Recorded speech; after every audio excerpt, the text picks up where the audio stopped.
Hey, Amanda here, and I have been thinking about rebooting my blog for far too long, which is why I'm not thinking about it. I'm just doing it. So with the blog, I've done all kinds of different formats. I've done face to camera, I've done things with Chris, I've done recaps of other trainings. And what I've really just wanted to do for the longest time is just talk to you, talk to you about what I'm working through, what I'm thinking about, what I'm working on, and what I'm learning and how I'm growing. So where I'm headed now with this experience with this video blog is really just a conversation. And I hope you like it. I hope you're into it. I hope that it is something that you find entertaining, educational, conversational, and that's the vibe that I'm gonna go with. I just realized as I was sitting here in my workout clothes, with my hair not washed the way that I want it to be washed and with no makeup on, that I really have been thinking about this way too long and contemplating this far too much. And, so I thought I'd unpack it. I thought I'd talk about it with you, because I'm sure you do this too. Do you do this? I'm sure you do this, right? Where you were thinking about doing this thing for the longest time and you don't do it because you find yourself just in this merry-go-round pattern. And what I do when I'm in a merry-go-round pattern is exactly this. When I catch it, and honestly, that's the hardest part, is catching it.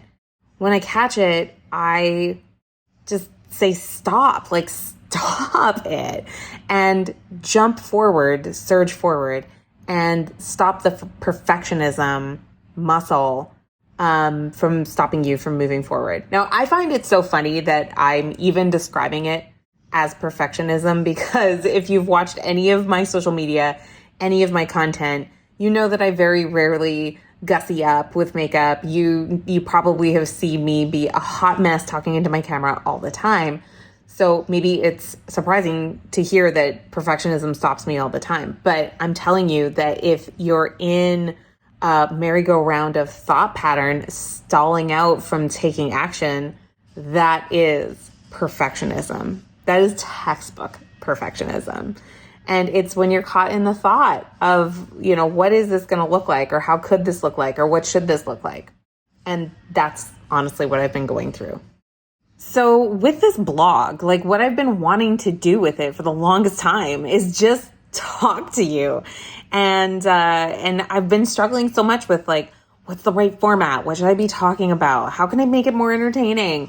And I just decided today that I was you know what? I'm going to make it up as I go. Maybe I'll change the background. Maybe I'll get better camera equipment, or maybe I'll set up better stands or better lighting or better this and better that. That is classic perfectionism, is when you're visualizing all the things you could do without actually doing anything. And if I'm really thinking about it, that visualizing not with this excitement leads to a lot of disappointment. I really love feeling enthusiastic about what I'm doing, what I'm building, where I'm headed, where I'm going. And it's hard to feel enthusiastic when you feel stuck, And that's a big reason why one of my absolute favorite quotes of all time, I paraphrase from Voltaire, is "Don't let the perfect be the enemy of the good." And I'm going to give props to Gretchen Rubin, who wrote in The Happiness Project. That's where I picked that up from. It was one of the very first personal development books that I really picked up and read and really integrated, was "Don't let the perfect be the enemy of the good."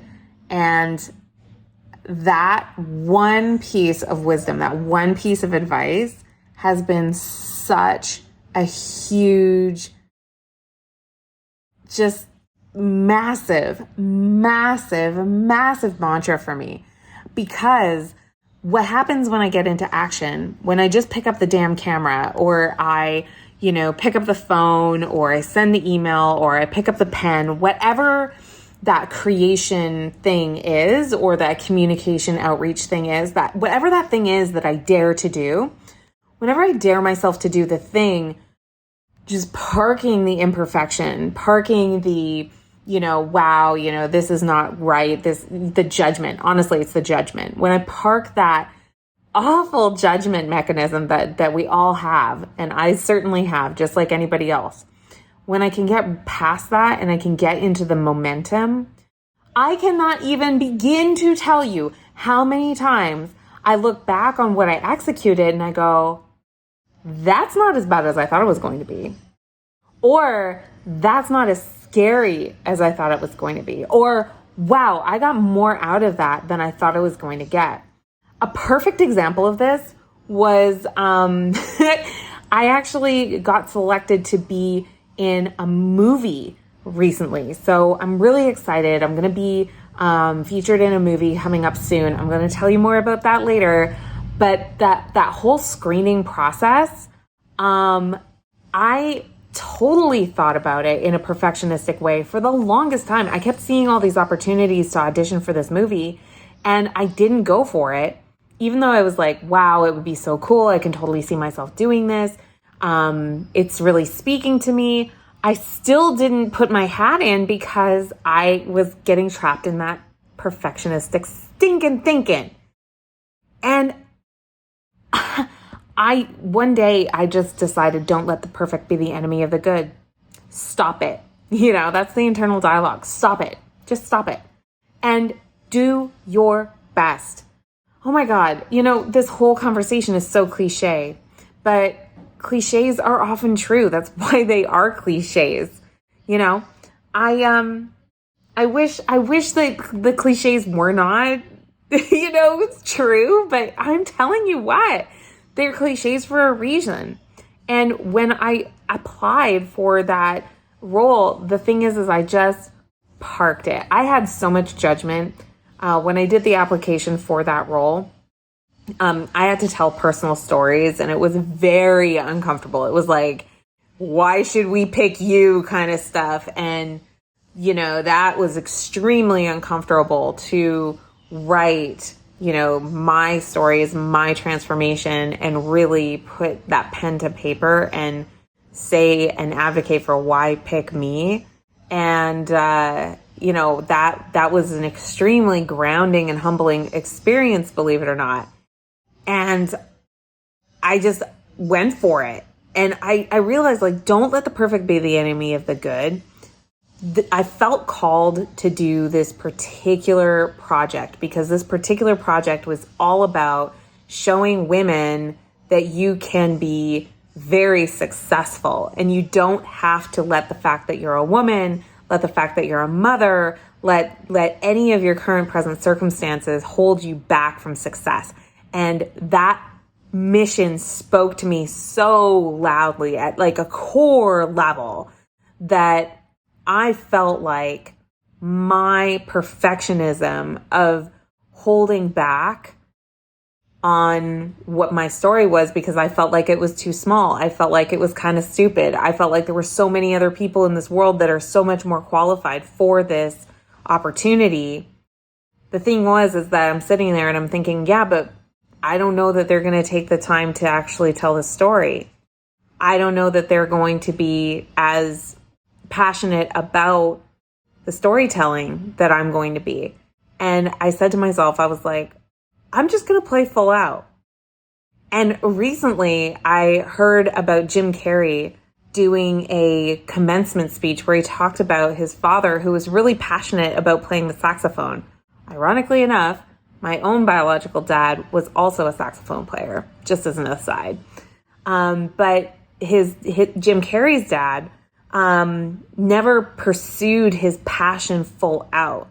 And instead, he chose to become an accountant because that's a safer path. And what happened was, in his 40s, his dad got laid off because the company division dissolved.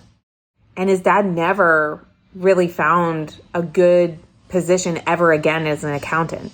And the lesson there is that you can fail at something you hate. You can fail at something that is not your passion just as much as you can fail as something that is your passion. So why would you not pursue something that you really love? And so when I decided to apply for this movie, I was like, just leave it on the field. Play full out. Like, the worst thing that can happen is they send me an email or even ignore the application and I hear nothing ever again. Like, to me, that was the worst thing that could happen is that I play full out. I tell all my stories and they look at it or ignore it and they go, she's too small potatoes, right? She's not who we're looking for.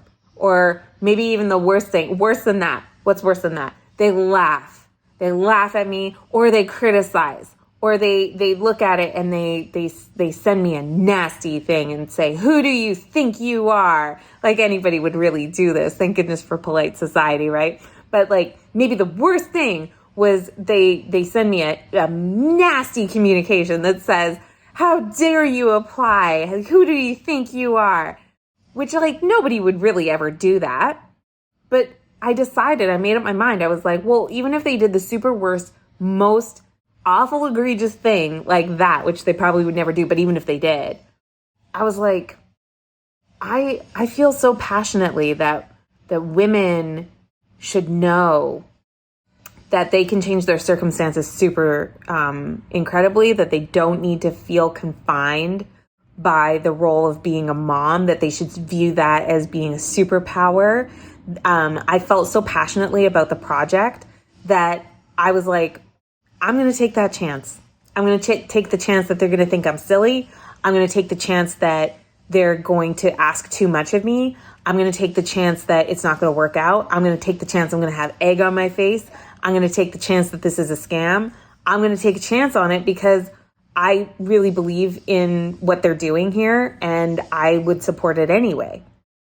And so I think what I'm really saying is that when you're going for something, I think a lot of the times when we don't go for something, it's because we're not really clear how that something aligns to our true values and aligns to like what we really want. And so then we don't as passionately go for the thing because it doesn't make sense to take on the risk. But for this particular project, I was like, damn, like this really speaks to me. This calls to me. It keeps pulling at me. And I'm not religious, but I am spiritual. And I just felt like this pull and this damn pull. I kept seeing the ads for the call to apply for this. And I was like, yeah, I know there's retargeting and stuff like this, but my mind just wouldn't put this idea down. So I was like, you know what? You got to go for it. And you got to stop letting this perfectionism, this judgment that you have for yourself, not being good enough, not being strong enough, not being accomplished enough, not being enough, stand in the way of you doing something that you believe in. And the worst thing that can happen, like I said, is like such a survivable thing. And I think that was one of the big reasons why I turned on the camera today. Is like, oh my God, I have been thinking about coming back to this blog and changing the format, changing what it looks like, because I believe that as a coach, we have a duty and a responsibility and an obligation to continue to develop ourselves, develop our businesses, develop our programming, develop our offerings, develop our everything.